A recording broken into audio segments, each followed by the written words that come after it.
हॉटेलमध्ये सर्वात जास्त प्रमाणामध्ये ऑर्डर होणारं स्टार्टर म्हणजे मसाला पापड. बऱ्याच वर्षांपूर्वी मी हे मसाला पापड घरी ट्राय केलं होतं. तिथं हॉटेलमध्ये जी जिन्नसं दिसली ना तेवढीच पापडावरती घातली, जसं की कांदा, टोमॅटो, शेव वगैरे.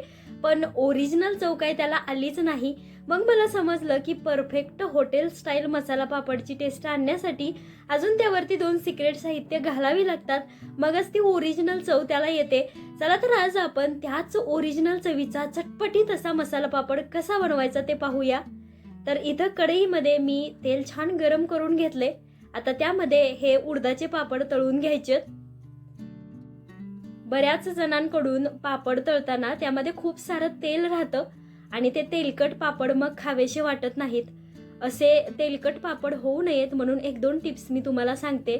कधीही कोणत्याही प्रकारचे पापड असू द्या, ते तळायच्या आधी तेल चांगलं गरम करून घ्यायचं आणि मध्यम किंवा फुल गॅसवरती पापड तळून घ्यायचा. कधीच कमी तापलेल्या तेलामध्ये पापड सोडायचा नाही. हवं तर एखादा तुकडा सोडून बघायचा. आधी चेक करायचं तेल व्यवस्थित तापले का आणि मगच त्यामध्ये पापड सोडायचे. म्हणजे आपल्या कोणत्याच पापडमध्ये तेल राहत नाही आणि मग ते खायला पण छान वाटतं. तर बघा, एक एक करून आपण 4-5 पापड तरी आता तळून घेऊया आणि मग पुढची कृती करूयात. मला ना हे उडदाचे पापड जरी असले तरी ते असे पांढरे शुभ्र काढायला आवडत नाहीत. थोडासा मी रंग बदलू देते आणि मग काढते. काय होतं, असे पांढरे पापड राहिले ना ते दाताला चिटकतात असं वाटतं मला, आणि खरंच ते चिटकतात. म्हणून मी थोडासा रंग बदलू देते, म्हणजे तितपत ते तळून घेते. तुमच्या आवडीनुसार ते तुम्ही तळून घ्या. आणि जे कोणी हेल्थ कॉन्शियस आहेत त्यांनी रोस्ट करून घेतले तरीही चालतील, पण तितकी टेस्ट येणार नाही. इथे बघा, हे आपले पापड तळून झालेले आहेत. अजिबात तेल राहिलेलं नाही, तुम्हाला दिसतच असेल. आता या प्लेन पापडाचा मसाला पापड करण्यासाठी सगळ्यात आधी यावरती थोडंसं हे लाल तिखट भुरभुरूया. त्यानंतर चाट मसालाही भुरभुरायचा आहे थोडासा. आता थोडाच घालायचा, अजून परत घालणार आहे आपण. आणि हा बारीक चिरलेला कांदाही घालूयात. पापडाच्या अगदी कडापर्यंत घालायचा, म्हणजे प्रत्येक बाईटमध्ये हे कांदा, टोमॅटो, शेव वगैरे आलं ना मग खायला मजा येते. आणि इथे एक गोष्ट लक्षात ठेवा, कधीही मसाला पापड करताना कांदा, टोमॅटो वगैरे एकदम बारीक चिरून घ्यायचं आणि मगच घालायचं पापडाच्या वरती.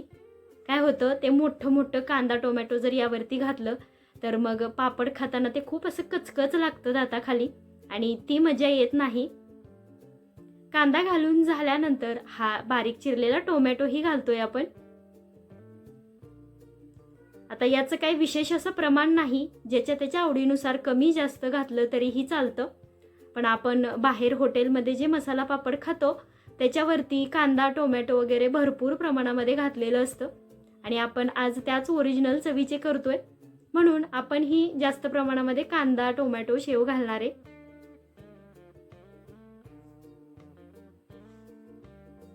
टोमॅटो घालून झाल्यानंतर आता ही वरून थोडीशी कोथिंबीर ही घालूया. अगदी बारीक चिरून घेतलेली आहे ही पण. कांदा, टोमॅटो, कोथिंबीर घातल्यानंतर परत एकदा यावरती लाल तिखट भुरभुरायचं. बरेच जण लाल तिखटाऐवजी बारीक चिरलेली मिरचीही घालतात, पण मला लाल तिखटच घालायला आवडतं. तुम्ही तुमच्या आवडीनुसार काहीही घालू शकता. परत एकदा चाट मसाला भुरभुरला थोडा जास्त प्रमाणामध्ये, आणि हे काळं मीठ ते घालायला अजिबात विसरायचं नाही. जर नसेल तर साधं मीठ घालू शकतो, पण आपल्याला परफेक्ट हॉटेल स्टाईल ओरिजिनल चव आणायची आहे ना, म्हणून इथे चाट मसाला आणि काळं मीठ अजिबात विसरायचं नाही. सगळ्यात शेवटी भरपूर प्रमाणामध्ये शेव घालायची आपल्याला यावरती. आणि आज आपण कमी प्रमाणामध्ये पापड केलेत ना, म्हणजे 4च केलेले, त्यामुळं अशा पद्धतीने केले. पण तुम्हाला समजा कोण जास्त पाहुणे घरी येणार असतील किंवा छोट्याशा कार्यक्रमामध्ये हे बनवायचे असतील तर कांदा, टोमॅटो, कोथिंबीर हे सगळं मिसळून घ्यायचं आणि त्यामध्ये चाट मसाला, काळं मीठ, लाल तिखट घालून ते सगळं मिक्स करायचं आणि पापडाच्या वरती ते सगळं घालून वरून शेव घालायची. झाला आपला पापड. अगदी एखाद्या मिनिटामध्ये तयार होतो त्या पद्धतीनेही. सगळ्यात शेवटी म्हणजे शेव घातल्यानंतरही थोडंसं लाल तिखट आणि चाट मसाला भुरभुरायचा. इथं आपला परफेक्ट हॉटेलमध्ये मिळतो ना त्याच चवीचा मसाला पापड तयार झालेला आहे. तुम्हीही करून बघा आणि तुमच्याकडे मसाला पापड आवडतो का प्लेन पापड आवडतो हे कमेंट करून मला नक्की सांगा.